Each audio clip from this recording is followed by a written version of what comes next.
দৰে শিৱসাগৰ প্ৰেছ ক্লাবো বিশ্ব পৰিৱেশ দিৱস উদযাপন কৰিবলৈ আগবাঢ়িছোঁ।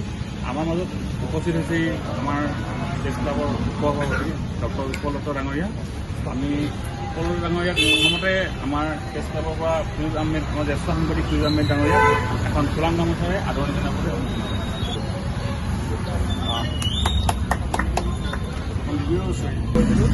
এই গছপুলি কাৰ্যসূচী উন্নয়ন কৰিবলৈ আমাৰ প্ৰেছ ক্লাবৰ উপসভাপতি ডক্টৰ উপলব্ধ ডাঙৰীয়াক আশা কৰিছোঁ। হনুমান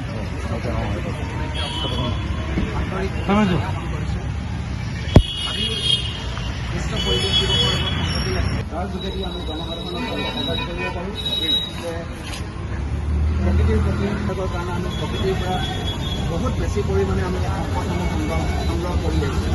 গতিকে এই সম্পদসমূহ যাতে আমি ইমান পৰিমাণলৈকে সেই উপযুক্ত কৰিছোঁ। আৰু এই বিশ্ব পৰিৱেশ দিৱসৰ দিনা আমি আপোনালোক সকলোকে এটা আহ্বান জনাইছোঁ যে ভাৰত চৰকাৰেও কৈছে, অসম চৰকাৰেও কৈছে, মিছন লাইফষ্টাইল বুলি এটা নতুন কনচেপ্ট এটা ওলাইছে যে আমি আমাৰ যিটো জীৱন ধাৰণৰ শৈলী, সেই শৈলীটো আচলতে সলনি কৰিবৰ হ'ল। যে আমি প্ৰকৃতি সুৰক্ষাৰ বাবে আমাৰ জীৱনৰ যিবিলাক আমাৰ জীৱন ধাৰণৰ পদ্ধতি যদি আমি অকণমান যদি সহায় কৰোঁ, অকণমান যদি ইতিবাচকভাৱে আমি পৰিৱৰ্তন কৰিব পাৰোঁ, তেতিয়া আমাৰ পৃথিৱীখন বহু পৰিমাণে সুৰক্ষিত হয়। গতিকে আজি এইখিনিকে মই আপোনালোকৰ আগত অৱগত কৰিলোঁ। আৰু শিৱসাগৰ প্ৰেছ ক্লাবে যি আয়োজন কৰিছে তাৰ বাবে ই এক আদৰ্শ হওক সকলোৰে বাবে। সকলোৱে পৰিৱেশ সুৰক্ষাৰ ক্ষেত্ৰত সজাগ হওক, এয়াই আমাৰ এক আহ্বান। আৰু ইয়াকে কৈ মোৰ এই দুআষাৰ শুভেচ্ছা জ্ঞাপন কৰিছোঁ।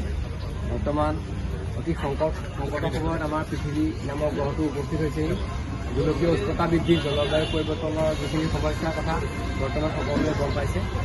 সেয়েহে পৰিৱেশ জীৱকুল এই পৃথিৱীত থকা সকলোৰে যাতে সুৰক্ষিত ভৱিষ্যত হ'ব পাৰে, তাৰ বাবে আমি অতি সজাগ হ'বৰ প্ৰয়োজন আছে।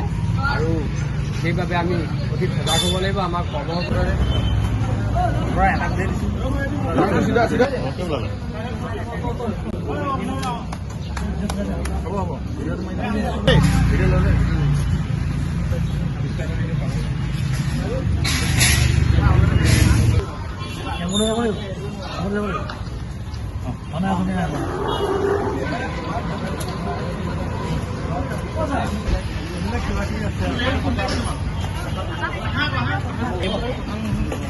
আপোনাৰ মোবাইল দিয়ক।